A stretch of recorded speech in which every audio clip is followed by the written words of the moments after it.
Ma näitan teile, kuidas teha kiirelt ja lihtsalt presentatsiooni, lähtudes siis researchitud andmetest. Tänase researchi tööriistana ma kasutan Perplexity AI-d. Researchi tegemiseks on erinevad tööriistad, on ka võimekamad tööriistad nagu Google Gemini Deep Research.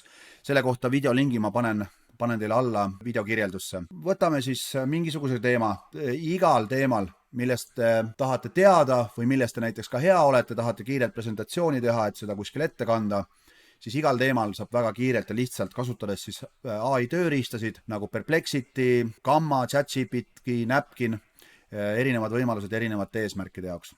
Andsin siis Perplexityle prompti, et tee aruanne Eesti maksumuudatuste kohta 2025. ja 2026. aastal. Valin selle Pro, tasuta Perplexity kontol saad Prod 3 korda päevas kasutada. Vajutan Go. Nüüd hakkab siis tööle, hakkab seda infot erinevatest allikatest koguma ja loob meile siis sellise kokkuvõtliku aruande. Kui Perplexity on siis oma uurimustööga lõpule jõudnud, vaatan selle vastuse läbi, seda on siin piisavalt, ma ei hakka ChatGPT-s seda ümber kohandama, pikemaks tegema Canvases või lühemaks, ma lihtsalt kopeerin selle siit välja ja lisan ta faili. Teeme siis ühe päringu veel selles samas Perplexity AI-s samale küsimusele või samale promptile, et tee aruanne Eesti maksumuudatuse kohta 2025. ja 2026. aastal.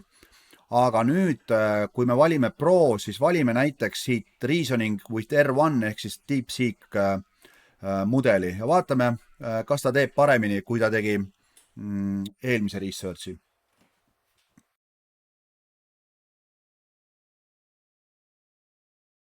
Siia vahepeale siis nagu näha, et selle DeepSeeki R1 mudel võtab üsna kaua aega.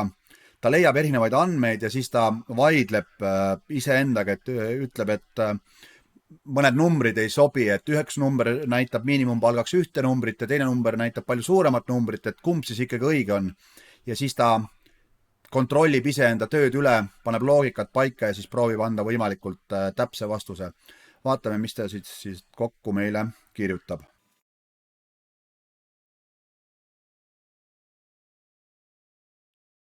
Nii DeepSeek R1 mudel siis selles Perplexity AI-s andis ka meile oma vastuse ja ma võrdlesin siis selle eelmise vastusega, mis me tegime lihtsalt Pro-versiooni kasutades.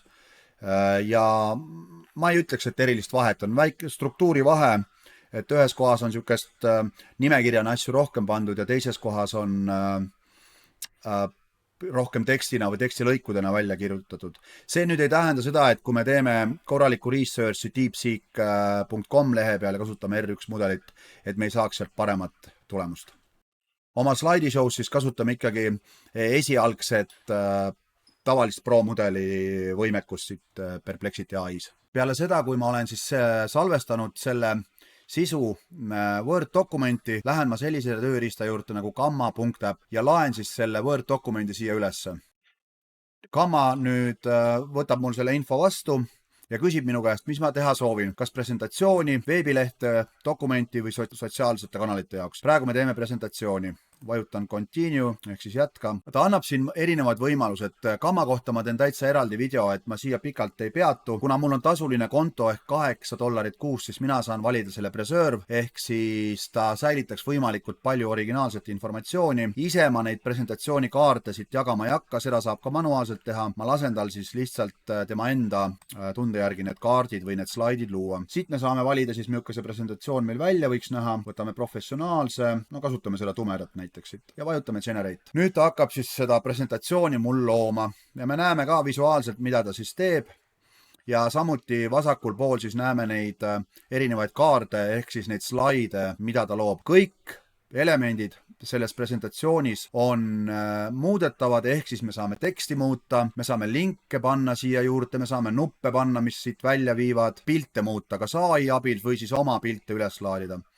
No vaatame, mis ta siis meile tegi seoses Eesti maksumuudatuste ülevaade 2025. ja 2026. aastal. Tulumaksumuudatused, pilt, ma just jälgin seda, kas pildid on relevantsed, tundub, et on maksuvaba tulu, noh, see on natuke imelik pilt, selle me võiksime ära muuta. Julgeolekumaks, sinimustvalge, seekord sai lippu ka õieti, kuigi siin valge on natuke siniseks teinud, selle saame ka vajadusel ära muuta. Noh, kui me oleme oma vajalikud editorial asjad siin sees ära teinud, siis me põhimõtteliselt saame seda slaidishow'd esitleda.